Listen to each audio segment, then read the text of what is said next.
Hello friends, welcome to food ফান্ডা।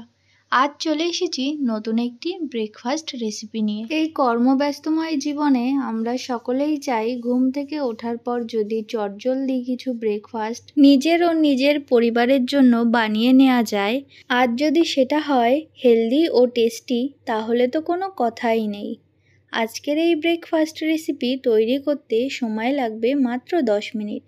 চলো তাহলে রেসিপিটি শুরু করা যাক। তার জন্য সবার প্রথমে একটি কড়াইতে 1 কাপ সুজি নিয়ে লো ফ্লেমে ড্রাই রোস্ট করে নামিয়ে রাখবো। সুজি লো ফ্লেমেই ড্রাই রোস্ট করে নিতে হবে। যদি হাই ফ্লেমে ড্রাই রোস্ট করা হয় তাহলে সুজি লাল হয়ে যাবে, তখন রেসিপিটি খেতে অতটাও ভালো লাগবে না। এবার ওই একই কড়াইতে সামান্য পরিমাণে সাদা তেল গরম করে তার মধ্যে ফোড়নের জন্য দিয়ে দেব 3-4টে কারি পাতা ও সামান্য কালো জিরে। এবার একে একে দিয়ে দেব চীনাবাদাম, কাজু বাদাম, কিশমিশ, কুচি কুচি করে কেটে রাখা পেঁয়াজ, ছোট ছোট করে কেটে রাখা কাঁচা লঙ্কা কুচি।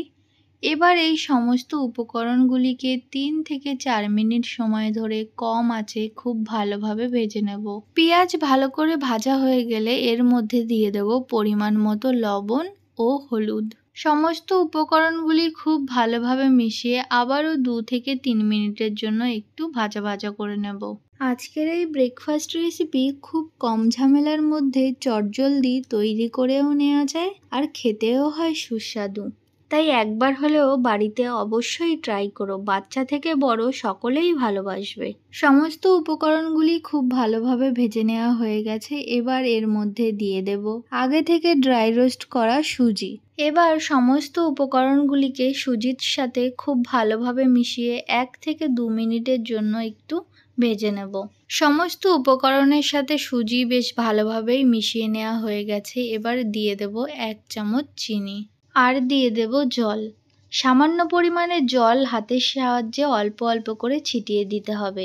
একবারে বেশি জল ঢেলে দেওয়া যাবে না, তাহলে সমস্ত সুজি দলা পাকিয়ে যাবে। অল্প অল্প করে বারে বারে জল দিলে সুজিগুলো দলা পাকিয়ে যাবে না এবং ঝরঝরে হবে ও সিদ্ধও হয়ে যাবে। এবার 2 থেকে 3 মিনিট স্ট্যান্ডিং টাইমে রাখলেই রেডি সকালের চটজলদি 10 মিনিটেই তৈরি ব্রেকফাস্ট ঝাল সুজি। এই ব্রেকফাস্ট রেসিপিটি তোমাদের কেমন লাগলো অবশ্যই কমেন্ট করে জানিও। ভালো লাগলে একটি লাইক করে দিও এবং আমার চ্যানেলে নতুন হয়ে থাকলে সাবস্ক্রাইব করে বেল আইকনটি প্রেস করে দিও, তাহলে নতুন কোনো ভিডিও আসলেই সবার আগে নোটিফিকেশন তুমিই পাবে। তাহলে আজকের মতো এইটুকুই, দেখা হবে নেক্সট ভিডিওতে। সবাই ভালো থাকবে, সুস্থ থাকবে, টাটা।